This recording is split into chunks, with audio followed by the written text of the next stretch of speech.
जनतेसाठी कुणाशी भेटणारा आपला चॅनल सत्यमुख।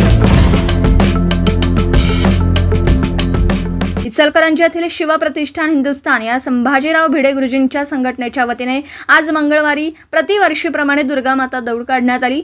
चालू वर्षाच्या दुसऱ्या दिवशी ही दौड युवकांच्या प्रतिसादाने आकर्षणाचा विषय ठरली।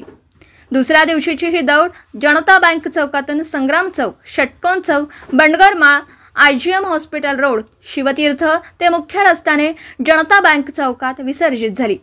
याचा नेतृत्व गजानन महाजन गुरुजी, प्रसाद जाधव, मंगेश मस्कर आणि इतरांनी केलं। विविध प्रभात आणि गल्लीतून महिलांनी भगव्या ध्वजाचं स्वागत केलं।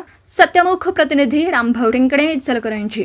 जनतेसाठी कुणाशीही भेटणारा आपला सत्यमुख। लाईक करा, शेअर करा आणि बेल आयकॉन ऑन करा। मित्रांनो, विसरू नका।